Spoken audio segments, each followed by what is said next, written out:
Alors je tiens moi aussi à remercier la Fondation Motrice pour me permettre de présenter les résultats que nous avons obtenus depuis un petit peu moins d'1 an maintenant, autour d'un projet qui porte sur les effets protecteurs des oméga 3 sur l'inflammation prénatale. Je précise ici que ce projet est fait en collaboration avec la Fondation Motrice et le laboratoire du professeur Gressin. Et dans le cadre de ce projet, nous avons obtenu un financement de la région Île-de-France et notamment un financement pour un étudiant de thèse qui a fait toutes les expériences que je vais vous présenter maintenant. Alors on le sait, une infection prénatale est un des facteurs de risque pour le développement de maladies neurodéveloppementales telles que la paralysie cérébrale, mais également d'autres pathologies à composante psychiatrique notamment, telles que la schizophrénie ou l'autisme. Les modèles animaux ont permis de comprendre certains des mécanismes qui expliquent ce lien entre infection prénatale et maladie neurodéveloppementale. Et notamment, on sait que l'infection maternelle va induire l'activation du système immunitaire dans le compartiment maternel et la synthèse de facteurs inflammatoires tels que les cytokines pro-inflammatoires à ce niveau. Mais le compartiment fœtal, lui, n'est pas imperméable à ce qui se passe dans le compartiment maternel et au contraire, ces facteurs inflammatoires maternels vont induire également dans le compartiment fœtal le développement d'une réaction inflammatoire avec la synthèse de facteurs inflammatoires de novo, donc de nouvelles synthèses de facteurs dans ce compartiment fœtal, ce qui va aboutir, et on sait que ceci est corrélé au développement de réseaux neuronaux immatures et plus tard à des déficits comportementaux alors chez la descendance. Néanmoins, très peu d'informations sont disponibles pour comprendre ce lien entre le développement d'une inflammation dans le compartiment fœtal et le développement de réseaux neuronaux immatures et à plus long terme le développement de désordres comportementaux.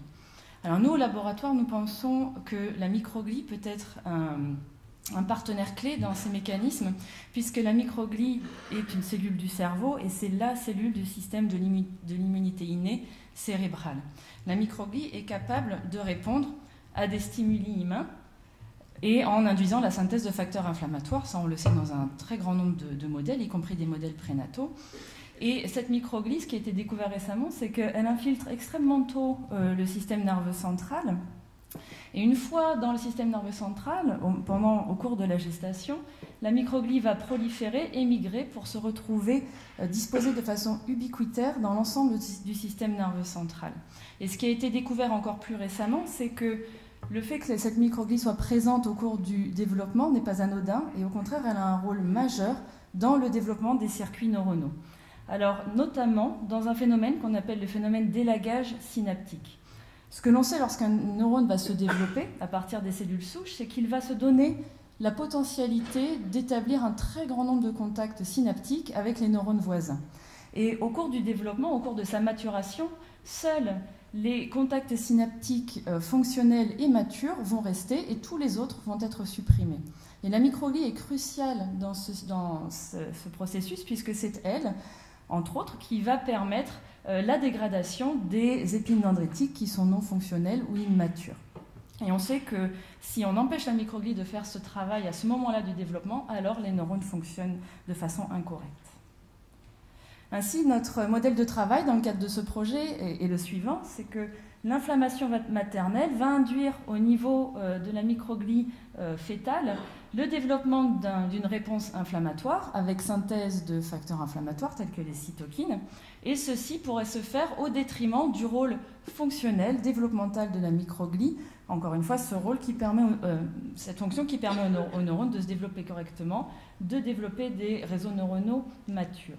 De ce fait, le fait de switcher l'activité microgliale vers une réponse inflammatoire va induire le développement de réseaux neuronaux immatures et donc des conséquences fonctionnelles plus tard à l'âge adulte. Donc toute stratégie qui va permettre de limiter cette réaction inflammatoire, à la fois maternelle mais également la réaction inflammatoire fœtale, et de permettre donc le développement de ces processus développementaux fonctionnels, toute stratégie anti-inflammatoire va donc être plutôt bénéfique dans le cadre de cette hypothèse de travail. Et à ce titre, les oméga 3 peuvent être de bons partenaires. En effet, comme Sophie Layet vous l'a évoqué précédemment, on sait que les oméga 3 ont une fonction anti-inflammatoire, ce sont de puissants immunomodulateurs et notamment de puissants anti-inflammatoires, alors que les oméga-6 sont plutôt anti-inflammatoires. Et comme Sophie vous l'a dit, la diète occidentale aujourd'hui, donc la France n'est pas à mettre à l'écart de ça, nous aussi nous sommes carencés en oméga-3 avec une surconsommation d'oméga-6 par rapport aux oméga-3. Donc voici le modèle que nous utilisons dans le cadre de ce projet. Donc nous donnons aux femelles des régimes qui sont soit déficients en oméga-3, alors déficients pour reproduire donc, cet état de base des diètes occidentales, donc une carence en oméga-3, ou des régimes au contraire qui sont enrichis en oméga-3 avec ce ratio optimal de 1 oméga-3 pour 4 ou 5 oméga-6 qui vous a été présenté précédemment. Donc toute la gestation et la période postnatale va se dérouler dans ce contexte nutritionnel.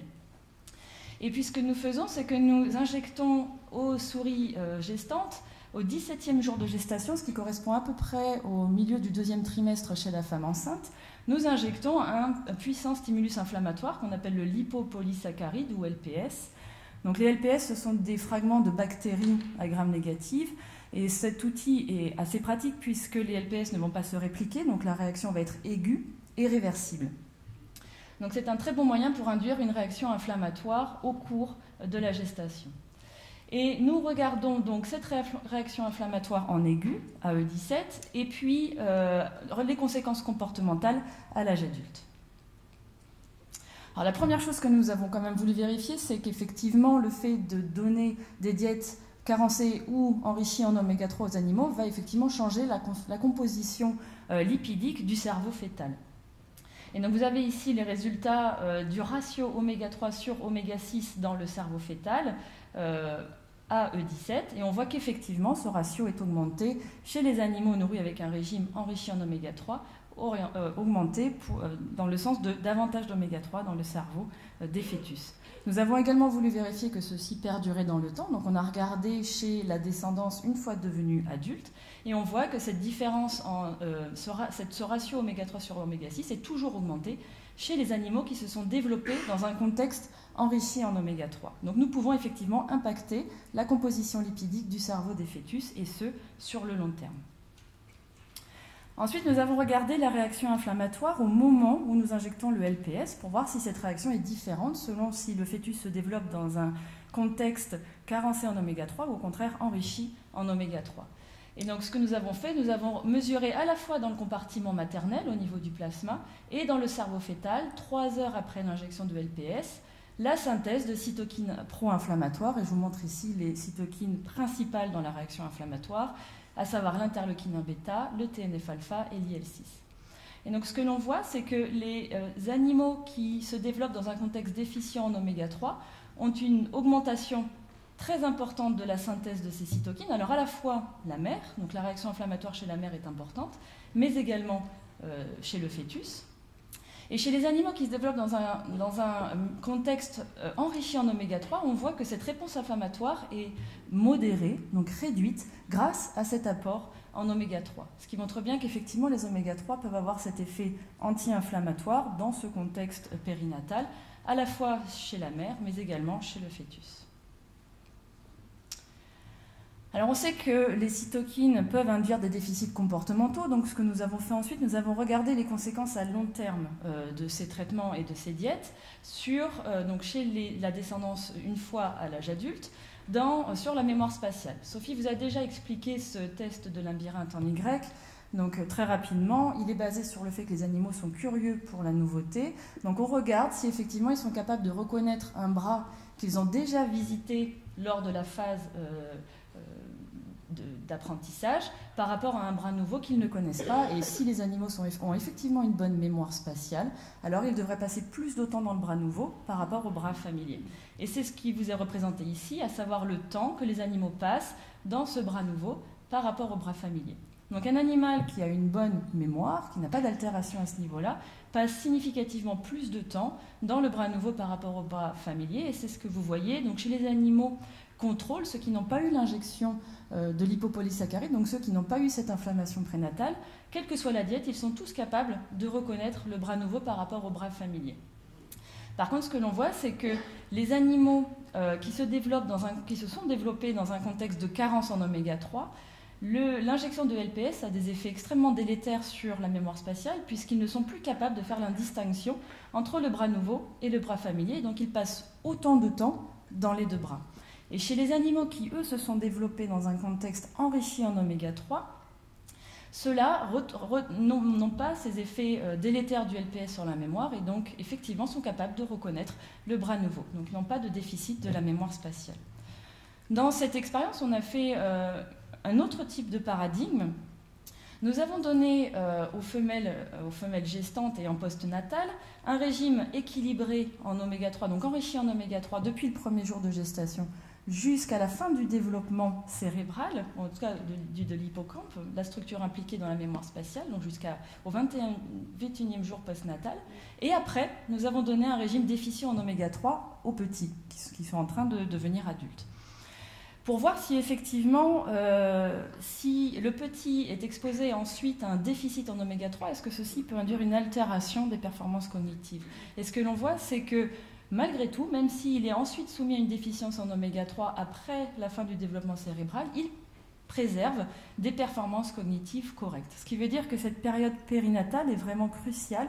C'est à ce moment-là que les taux en oméga 3 doivent être optimum pour assurer des performances cognitives optimum également. Et je vous l'ai dit en introduction, on sait que cette phase d'élagage synaptique qui a lieu dans l'hippocampe entre le 7e jour de postnatal et le 21e jour postnatal est cruciale pour le bon développement des réseaux neuronaux. Et si cette période d'élagage synaptique est altérée, si ce processus est altéré, alors on sait que ceci va induire non seulement le développement de réseaux neuronaux immatures, mais en conséquence le développement d'altérations comportementales. Donc nous avons voulu voir dans notre modèle si ce phénomène d'élagage synaptique était lui aussi altéré par cette injection de LPS prénatal. Donc nous nous sommes placés au 21e jour postnatal, au moment où ce processus d'élagage synaptique est normalement terminé dans l'hippocampe. La première chose que nous avons fait, nous avons mesuré la densité en épines dendritiques dans les neurones de l'hippocampe, les neurones pyramidaux que vous voyez ici, et nous avons réalisé un marquage de Golgi qui permet de révéler les neurones tels que vous voyez sur cette diapositive. Nous avons compté les épines dendritiques sur ces neurones, et ce que nous avons vu, alors la première chose que nous avons observée et qui reproduit ce qui était connu de la littérature, c'est que chez les animaux contrôle, donc qui n'ont pas reçu d'injection de LPS, qui n'ont pas d'inflammation prénatale, chez ces animaux-là, on voit un effet de la diète. On sait que de toute façon, le fait de se développer dans un environnement carencé en oméga 3 est délétère pour la densité en épines dendritiques. C'est ce que Sophie Laillé vous a présenté précédemment. Mais ce qui est plus important à voir ici, c'est que chez les animaux carencés qui sont développés dans un contexte d'inflammation prénatale, eux, on voit une altération de cette phase d'élagage synaptique, et donc les animaux se retrouvent avec davantage d'épines dendritiques.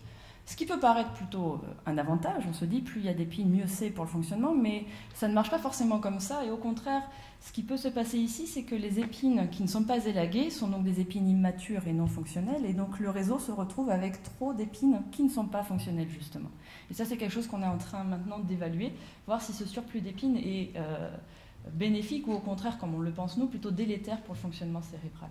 Et ce qui est important de voir ici, donc les carencés ont une altération de la densité en épines après l'injection de LPS, alors que les animaux qui se développent dans un contexte enrichi en oméga 3, eux, sont assez insensibles aux effets de cette inflammation prénatale. Donc vous voyez qu'il n'y a aucune variation dans la densité en épines dendritiques. Comme je vous l'ai dit tout à l'heure, la microglie est très importante dans ces processus d'élagage synaptique, et nous avions donc une modification de la densité en épines dendritiques chez les animaux carencés et aucun effet chez les équilibrés. Donc on s'est ensuite demandé si l'activité microgliale dans ces processus d'élagage synaptique était elle-même altérée. Pour cela, nous avons étudié l'activité phagocytaire de la microglie, puisque c'est en phagocytant les épines qu'elle peut les supprimer. Alors pour cela, nous avons utilisé une méthode un petit peu artificielle. Nous avons injecté des nanoparticules, qu'on appelle aussi des quantum dots, donc des nanoparticules qui sont autofluorescentes en rouge. Et nous les avons injectées dans l'hippocampe, nous avons attendu quelques jours, et nous avons regardé la quantité de nanoparticules qui avaient été phagocytées par les cellules microgliales pour en conclure un indice de phagocytose microgliale. Pour cela, nous avons donc colocalisé ces nanoparticules avec des marqueurs des cellules microgliales, et vous voyez qu'elles apparaissent ici en vert. Nous avons fait des reconstructions 3D et quantifié dans chaque condition expérimentale la quantité de nanoparticules qui se retrouvaient dans les cellules microgliales. Donc je vous rappelle que chez les carencés développés dans un contexte prénatal inflammatoire, il y avait une augmentation de la densité en épines dendritiques, et ce que l'on voit, c'est que ceci est corrélé à une diminution de l'activité phagocytaire microgliale dans ces conditions. Et tout aussi important, ce que l'on voit, c'est que chez les animaux équilibrés, donc développés dans un contexte enrichi en oméga 3, le LPS n'a aucun effet sur cette activité phagocytaire microgliale. Donc là encore, cet enrichissement en oméga 3 protège la microglie, cette fois-ci, des effets de l'inflammation prénatale. Donc on se retrouve avec un traitement, une inflammation prénatale qui va moduler l'activité phagocytaire microgliale et puis également une modulation de la densité en épines dendritiques. Évidemment, ces deux événements pourraient être totalement indépendants et se développer de façon parallèle. Donc nous avons voulu voir, nous, s'il y avait effectivement une corrélation entre le fait que cette activité phagocytaire microgliale peut être modulée par le régime et l'inflammation et la densité en épines. Donc l'expérience très simple que nous avons réalisée dans un premier temps, eh bien, c'est de colocaliser les cellules microgliales par immunohistochimie avec un marqueur de ces épines dendritiques, qu'on appelle la PSD95. Donc nous avons regardé la quantité de PSD95, donc d'épines dendritiques qui avaient été phagocytées par les cellules microgliales dans toutes les situations expérimentales. Et ce que l'on voit effectivement, c'est que chez les carencés, l'inflammation prénatale va altérer ces mécanismes de phagocytose microgliale vis-à-vis des épines dendritiques, donc il y a une diminution significative. Et là encore, les animaux qui se développent dans un environnement enrichi en oméga 3 sont totalement insensibles aux effets du LPS. Donc en conclusion, l'ensemble de ces résultats nous permet pour l'instant de penser, mais évidemment il y a encore énormément de travail pour confirmer tout cela, qu'une inflammation maternelle va bien détourner l'activité microgliale fœtale vers une réponse inflammatoire avec synthèse de cytokines inflammatoires, très certainement aux dépens de cette fonction physiologique développementale de la microglie. Ceci pourrait donc expliquer pourquoi chez ces animaux il y a le développement de réseaux neuronaux immatures et à plus long terme des déficits comportementaux et notamment les déficits mnésiques que je vous ai montrés.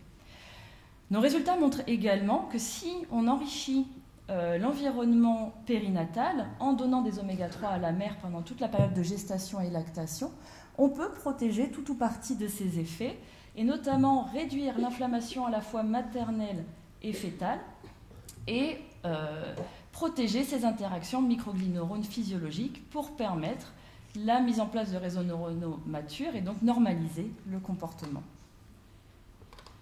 Donc je tiens à remercier les gens qui nous ont permis de réaliser toutes ces expériences, notamment Quentin Lérol qui est dans la salle et qui est l'étudiant en thèse qui réalise toutes ces expériences. Également Sophie Laillé et Corinne Joffre, deux collaboratrices au sein du laboratoire. Pierre Gressin avec qui nous collaborons de façon très proche sur ce projet. Et évidemment la Fondation Motrice et les financeurs. Merci beaucoup.